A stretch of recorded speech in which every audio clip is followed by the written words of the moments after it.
Welcome again. Today's webcast is all about manufacturing and quality. It's actually a combined or a joint effort in this webcast. It's both myself, so my name is Scott Lidgy. I'm from Javelin Technologies. If you're not familiar with Javelin Technologies, we are one of the largest resellers, or the largest reseller in Canada for SolidWorks. And with me today is Cecil Deline, and I'll let him introduce himself. Cecil? Hey, thanks, Scott. Hey, everybody. My name is Cecil Deline. I'm an AE for Origin. And Origin developed CMM programming software for General Motors. They were our first customer in Oshawa in the early 1990s. And they basically said, we've got this CAD system that has this 3D model with nominals, and we want to get those nominals over to the CMM, but we don't want to tie up the CMM while creating this program. So in a nutshell, offline programming for the CMM was born. From there, since then, we've added interfaces for all modern CMMs, and we've added additional products for reporting and for manufacturing engineering. And ever since then, we've been a leader in the CAD-based dimensional metrology world. Last year, we ported our products to the SolidWorks environment. We wanted to reach a wider market, and SolidWorks is now the only CAD platform that CheckMate is delivered on. Back to you, Scott. All right, thanks, Cecil. So today's webcast is about manufacturing data and quality control. So we know that manufacturing is how you make your money. So we want to make sure we're minimizing the time it takes to get to manufacturing. And also when we get there, we want to make sure that we have the right information to meet or exceed quality requirements. So before we get rolling, we're going to start with a couple of polls and get some feedback from you. So the first poll is up, so if you can feel free to answer those. I think there's a combination of two questions. So there's two questions up there, and first one is about what is your process like today with respect to drawings? And the second one there is what's the process like today with respect to inspection and Q&A?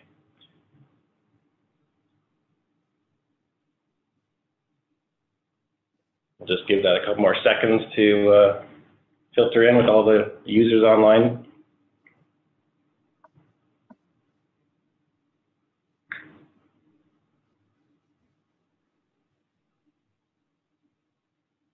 All right, looking good.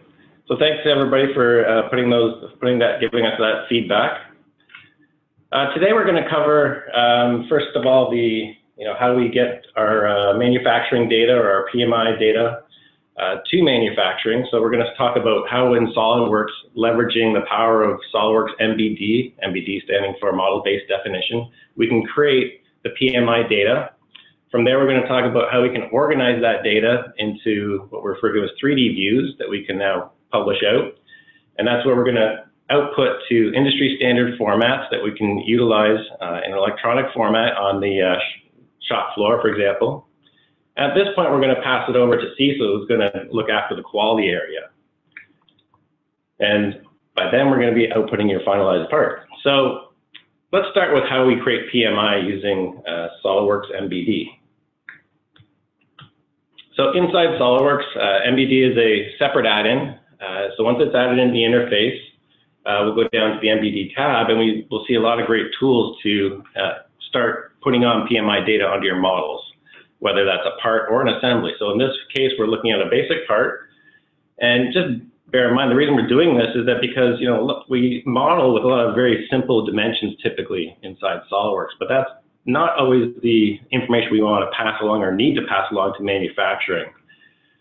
So what MBD does is we leverage DIM Expert to put on all the proper tolerancing and manufacturing information.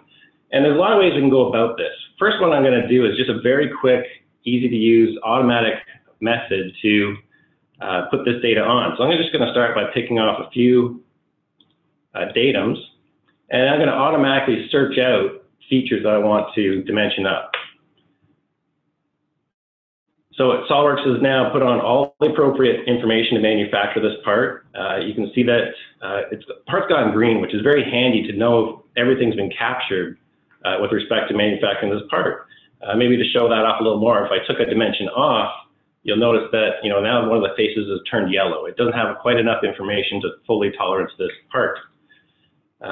You can also, now this was done on a feature-based part. It doesn't have to be a SolidWorks part. Let's do the same thing quickly with an imported part. So if we brought in maybe a Parasolid file or an IGES file, you're going to end up with something like this, where we've got an imported solid. But I'm going to use the exact same technique of using DIM Expert here to auto dimension this up.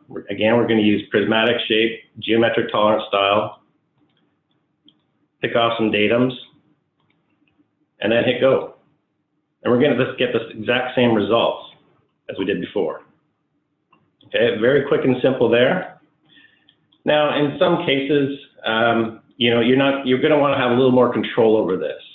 You want to be able to, maybe the part's much more complicated than what you just saw there.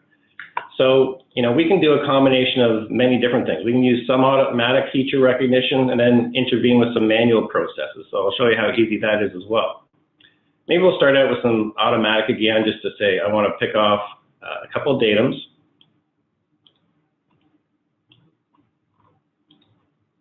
And maybe I want to restrict it a bit this time and say I want to just do or find any counterboards in my part.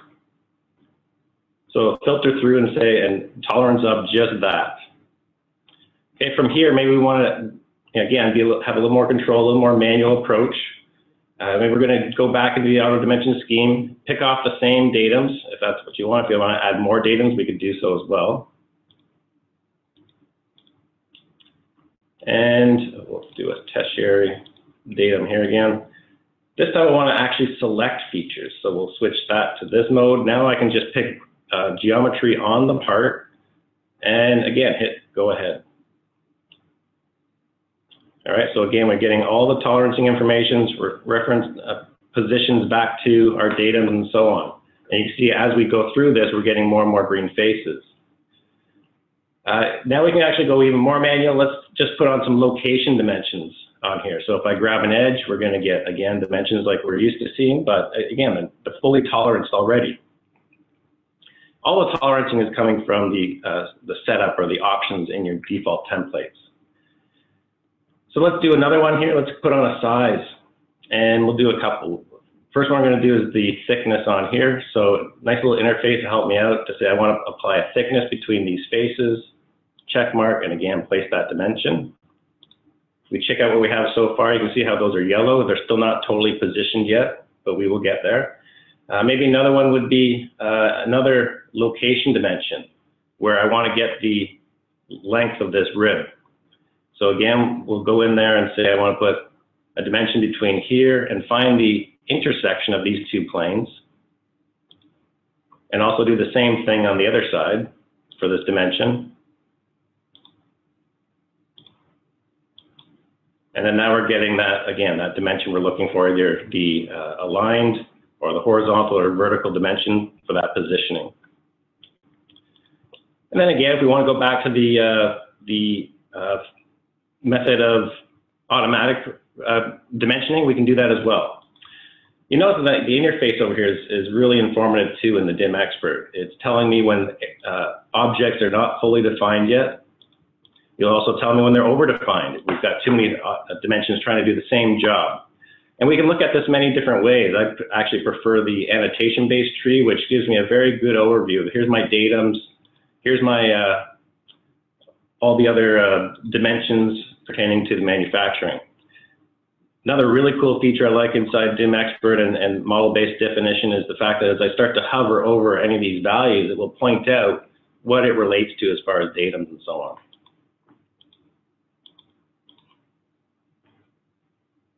So let's go back to the presentation for a second. So hopefully you're seeing that it's very quick and easy to add the detail you need for manufacturing using the combination of MBD and the DIM Expert tool. Next thing is we want to do is we want to start to take all this information, organize it so that we can convey it effectively to manufacturing. So we'll do that by creating 3D views.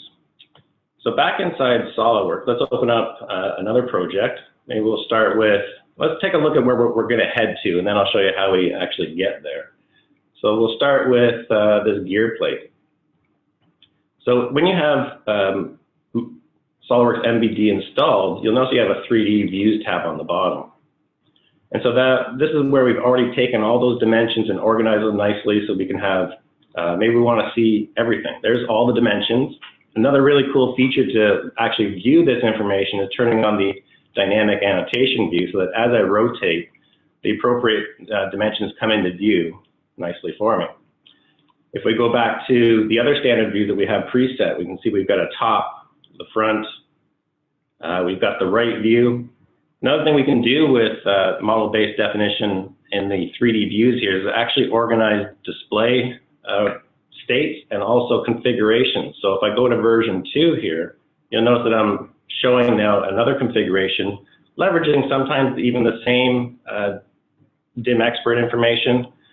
We don't have to double up on different configurations. We can copy and paste these schemes from configuration to configuration, and that's a huge time saver. Let's take another look at another example.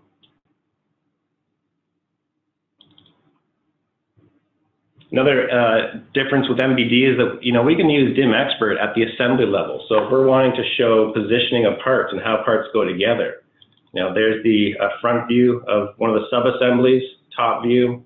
Maybe we're trying to show a detail of the base and how it gets mounted.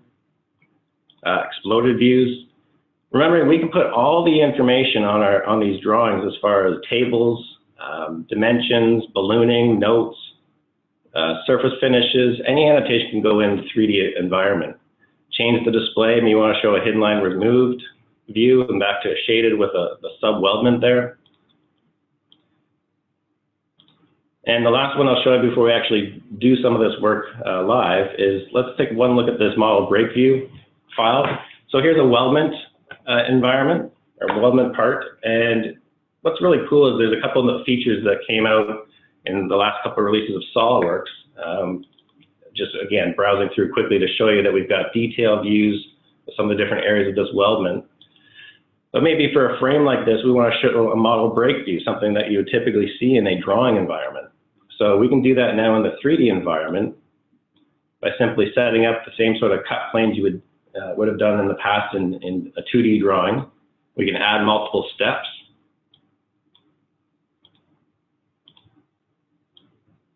And then control how that's going to appear in 3D. So if we go to the styles, maybe I'd prefer to see the curved pipe cut on each pipe individually, maybe bring them together a little tighter. And then that can become another model-based definition 3D view. So let's do some of this work live. Now we're going to go to the part that we're going to concentrate for the rest of the presentation. This part here. So we've added a bunch of PMI data to the part, and as we do that, and as you saw it happen even in the automatic mode, these dimensions went on certain planes. You have full control over switching those up. So for example, if I prefer to see this on another plane, I can do so. I can just simply select and show it on whatever annotation plane I'd like. So all those annotation planes are in your feature tree, so you can help start organizing, pushing them to different views. And now what we want to do is start to set up sort of our drawing views or our manufacturing views. So maybe one thing I'd like to do is show maybe an overview of the part with some general notes. So we have one of those annotation views called notes area, and that's kind of unique because it's going to maintain the flatness of the display flat to the screen. So let's go in and grab some general notes where I'll drag and drop them in. You can see how my note actually has links already to file properties. So it's populating the material and the mass in my notes automatically for me. And so that's maybe a view I want to sort of start capturing. So you notice right now this part file has no 3D views yet. So we'll go right from scratch. We're going to say capture a view.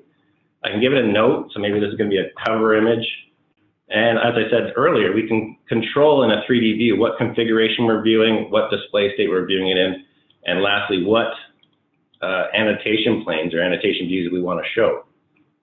So we'll accept that. Maybe we want to go to the front view here.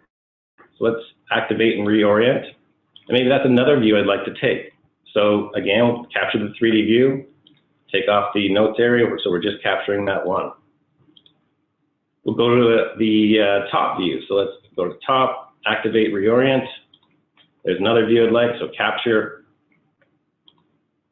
top. And we have another top because you want to detail different areas. Maybe it is more of a detailed view. So, we'll go to the top two. Capture another one and rename it if you want. For today, for time, we'll just leave it at the default. So you can see I can hide away those other top annotations and just keep my top two. Other things we can do is create sections. So let's make a quick section view where we cut through the part at a certain point, and then we'll accept that for the view. Maybe we'll look straight on the section cut plane. Maybe we'll set the front annotation plane current, and then capture that as another view. So we'll do another capture 3D view. We'll call it section AA. And this time I want to show both my front annotations as well as what I have on my section cut plane. All right, so we just build those views up to what we want people to focus in on and have access to. So with that, we're going to, like I say, clearly lay out this data so it's ready to be consumed by whoever. And so the last section for myself is we're going to now want to publish this out to some format that somebody can use on the shop floor. Typically, those two formats would be an e-drawing, or even more commonly today, I think, is the 3D PDF.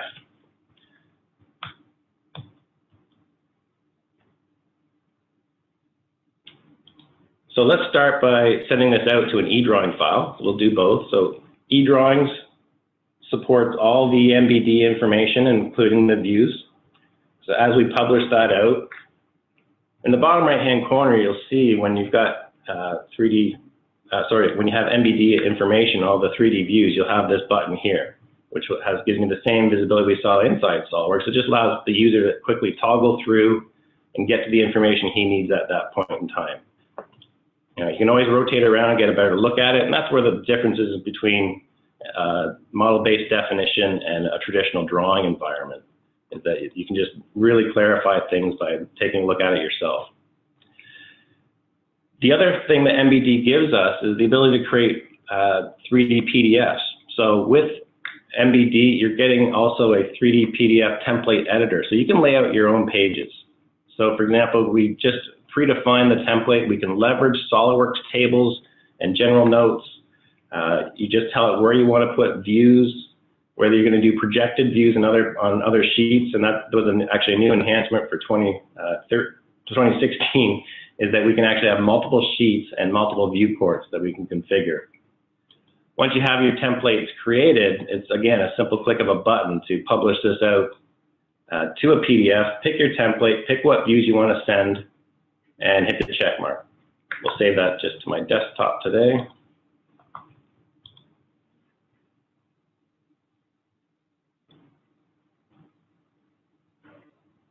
All right, so it's just going to go through again and read all those views and create that 3D PDF, and we'll take a look at what the output looks like.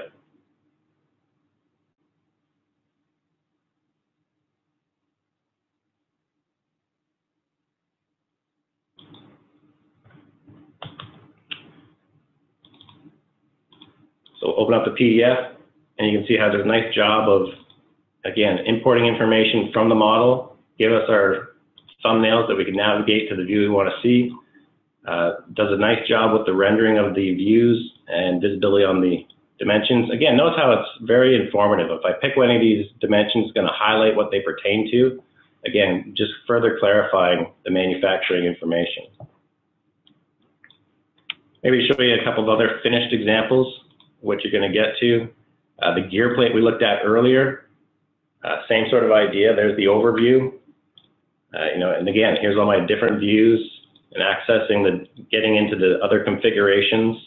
We could have general notes. You can allow people to actually add more information in here.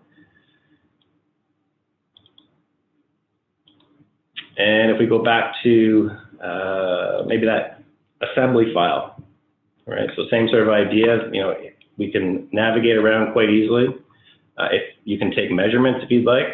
Another really neat idea is if you want to sort of send off a self-contained package. So here's the manufacturing data. I also want to send an STL file that pertains to this model that they use for manufacturing. You can do it simply by adding comments and creating an attachment. So let's attach in maybe a step file that's going to go down to the shop floor. So open that file up, maybe give it a different color. And so now when the person goes in this file and they see the paperclip, they know they can access that. That's inside the PDF when they receive it.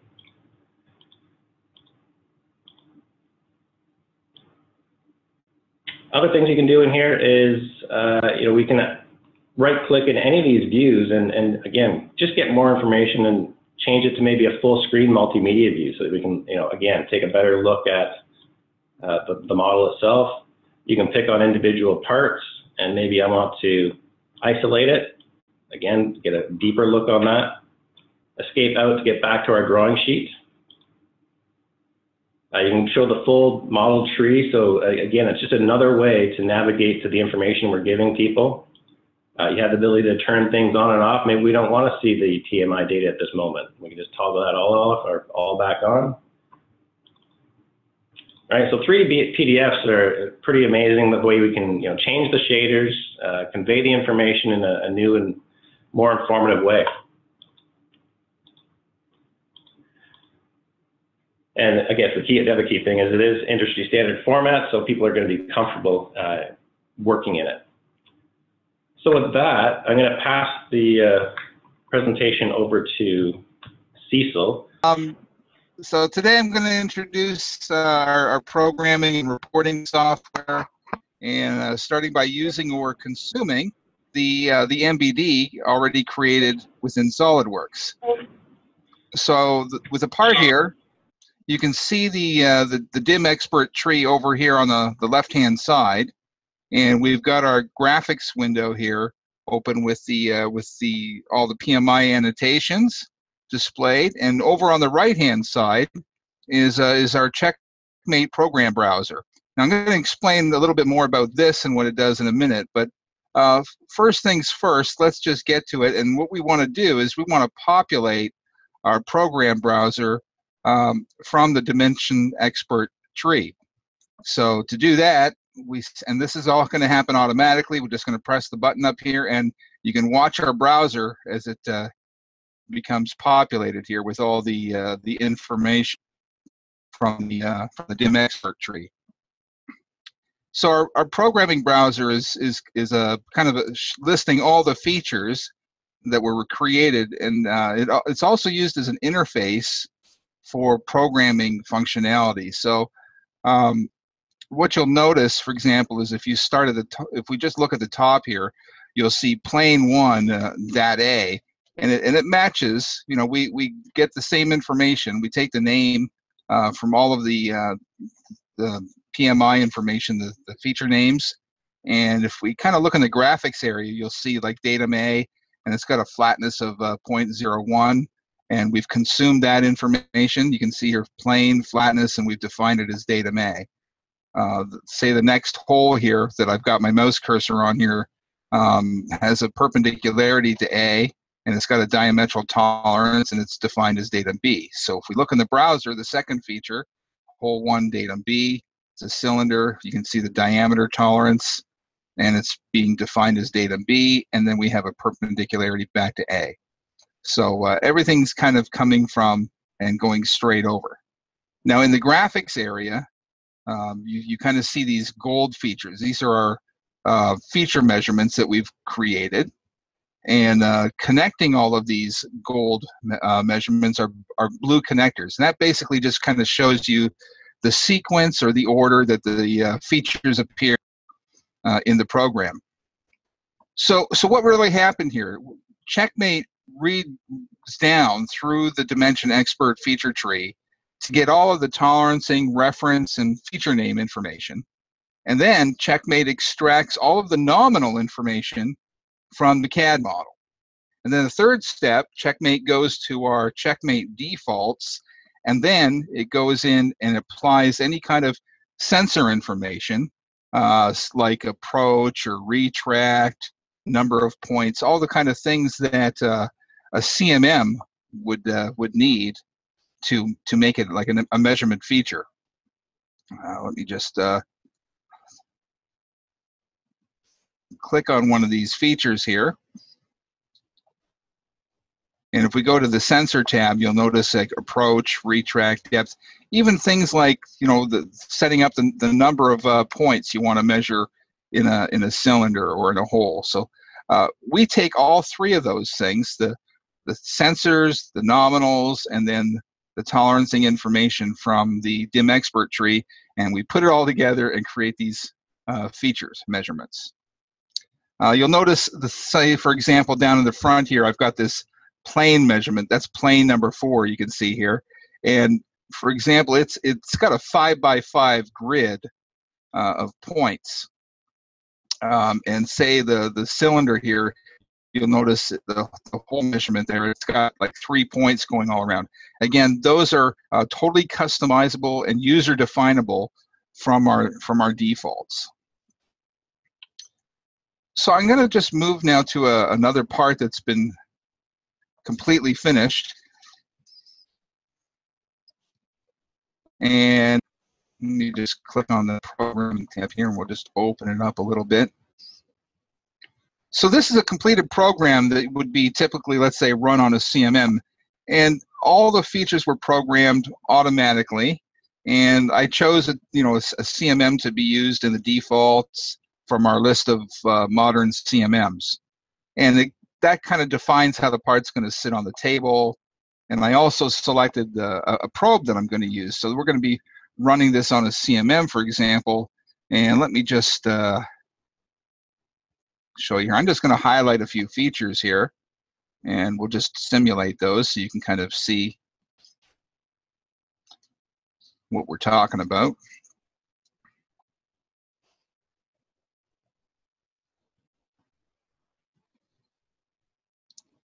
I think that's enough.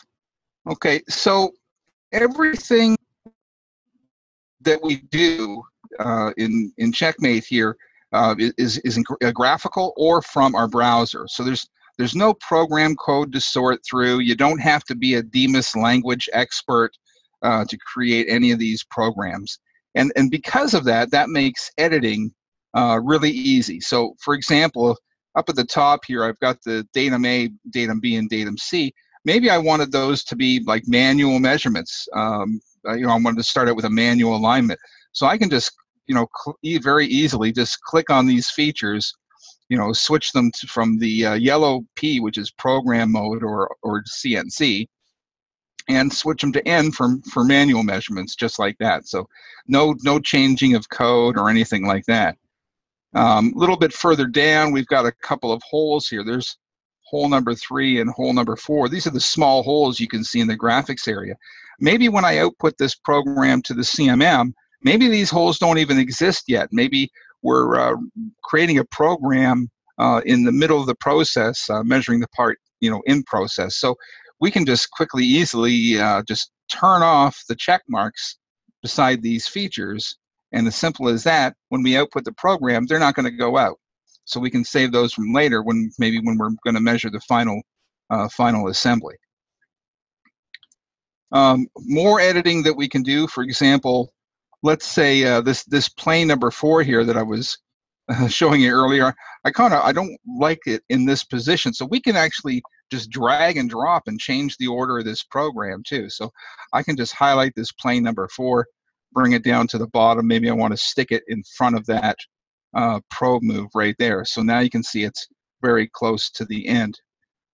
But now if you look at the order now, we'll just zoom up on the corner here, you'll notice the blue goes from this feature to this plane number 4 in the front. The blue connector goes right through the part. So that's no good. So what we can do is really easily just, again, just point and click, and we can just like insert probe move. And let me just rotate it so you can see. So we can prevent that clearance measurement. And again, it's easy, you just inserting all of these things. Okay. Other things we can do, I'm just going to zoom out a little bit. Hold on here. Let's get over there. There we go. We can, even if we want to make minor changes to the location of measurements here, I can just kind of click on this, and you can see I can just move this plane over a little bit to just drop it off. I can take features like this cylinder, and I'll just click on this guy, and you can see I can move it up and down within that measurement. Okay. So far we've kind of talked about programming for a CMM, but that same program could also be used as a soft gauge with laser scanning technologies and from other dimensional measurement equipment. So I'm just going to zoom out on this part a little bit. And what I'm going to do is I'm going to show you some of our point cloud metrology stuff. So I've got, I've just turned on what we call a color map. And what this is this is a color map from a scan done by one of our customers. And the point cloud is automatically mapped onto the solid model, showing deviations of basically the scanned nominal to the CAD. So you can see the colors here. For example, the green is good, and the red is out of tolerance on the high side, and there's spot blue, and that's out of tolerance on the low side. You notice even the red ones here, especially these fillets here that you notice are a little bit high. Their CNC cutter they had the wrong diameter when they were cutting those fillets, so they were showing a little bit high. Now, this is a nice pretty picture, and it gives you a quick indication of what's going on with a part. But generally in the manufacturing and part approval process, they want something with a little more detailed, so and specific. So now I'm going to show you our CheckMate reporting tab here, and this is our reporting browser. And I'm just going to open this up a little bit so you can take a look. Now this is a typical inspection report, and it's created using the MBD as defined in the DIM expert tree. So you'll notice it carries over all the feature names and the tolerances and everything. And what you're seeing here, I'll just open it up a little bit more. You can see the feature names, and it's all columnized. So you can see the feature control frame, the deviation, the flag, and the little graphic showing, if it's in or out and how much. And you can customize this. If we just like right-click up top here, you can see we can turn on. We have the feature control frame turned on. We can turn on nominals, tolerance, actuals. It was out of tolerance by a certain amount. So you can totally customize what this report is going to look like, and then of course you can print it out to a PDF format or something like that. So the data, the results that comes in here, how do we get this? It typically comes from two methods. One could be if it came from a CMM, okay, and in that case, the CMM results will be loading in by matching the feature names in the CMM data to those in the program. The other way, if it was done by a laser scanner, what we do is we still have this MBD program, and we extract, kind of like a soft gauge, we extract all the specific point data out of the cloud. So this is one way we have of reporting our data. There's another. I'm going to show you a couple more methods here. I'm just going to turn off the the color map here, and then I'm going to turn off the shading just for a second, because what I'm going to show you, some of these, I'm going to show you some whiskers actually, and if I rotate the part, you'll see why I turned off the shading. Some of the whiskers kind of go into the part. So I'm going to zoom up a little bit so you can see. So what is this? This is whiskers, and what you see here is we kind of have an X that kind of represents the nominal location on the part, and then you have this line that goes out, and it's color coded. So green is in tolerance, red and blue is out of tolerance, and again the whiskers kind of show the direction and magnitude of the deviations of the part. So you can kind of see this left-hand edge here. A lot of it's deviating, and it's kind of, a lot of the measurements are kind of I'm going to say shy on the surface, kind of on inboard. So it's kind of like we don't have enough material in there. So again, this is a nice, pretty picture. But another report we might want to do is an Excel report. Now we have a whole bunch of, I'm going to say, customizable templates. This one here in particular that I'm showing is the 9102, which is very commonly used in the naval and aerospace industry. And we have all these templates that will automatically get filled up with the press of a button or two, and get all of your information in here.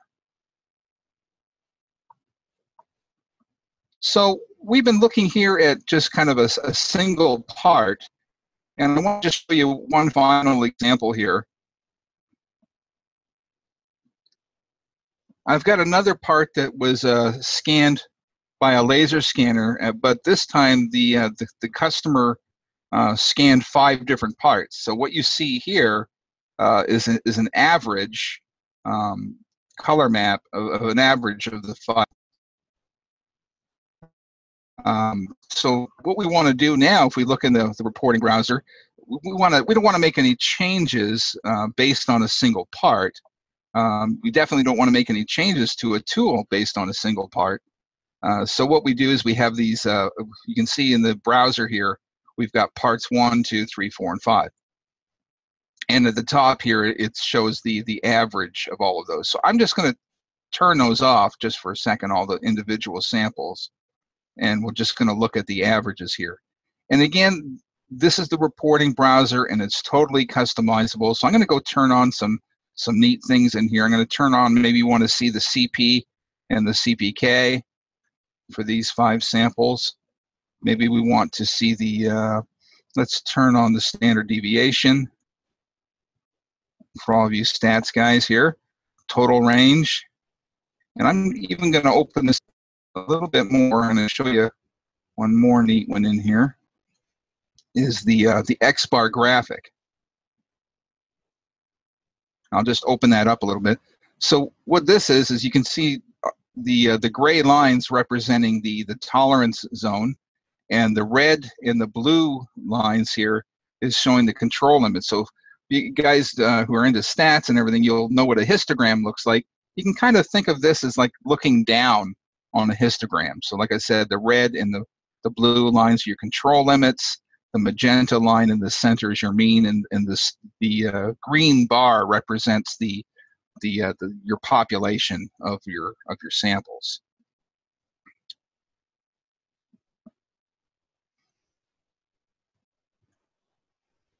So again, you can customize this statistical report any way you want. You don't want to make any, like I said, you don't want to make changes to a tool based on a single part. So it's always good to base all of your MBD and results information from multiple parts. So that concludes. I just want to summarize here. We've taken all of the MBD that we started out with, and we've consumed it basically into a CheckMate program, and we used it to drive the quality process. So whether you're using a CMM or any kind of laser scanning technology, and we've kind of shown how with our reporting, the measurement results can be captured in the SolidWorks environment, and that's really a basis for good decisions. And the end result, of course, is to deliver better products in a faster way. So that concludes this portion, and I'm just going to turn it back to Scott. All right, thanks. Thanks, Cecil. So let's wrap that all up. So, SolidWorks MBD, we saw how we could create the PMA information in the 3D model, whether it's on the part or the assembly. It gives us the ability to organize that into 3D views to effectively communicate to manufacturing. And then we published it out to share it in industry standard formats like eDrawings and 3D PDFs. And then Cecil took on with CheckMate, the fully integrated solution right inside SolidWorks. We're improving the workflow. We're reducing the time it takes to program the CMM and soft gauge and laser scanning applications. And finally, the data is available throughout the company in a lot of different ways. We can analyze that data and format it and report on it. So we'll have one final poll to send out. So we're looking for what was the webinar helpful for you guys? And finally, where do we go from here?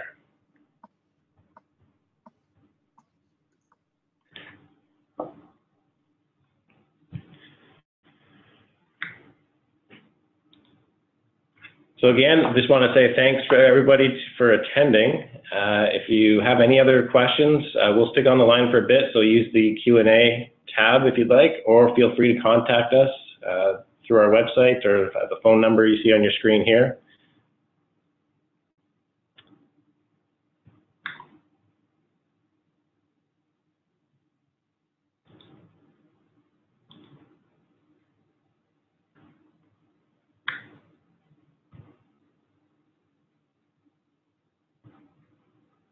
All right. Well, thanks to everybody for showing up. Like I said, we will stay on the line for a couple more minutes, but we'll tune the audio off for now. Have a good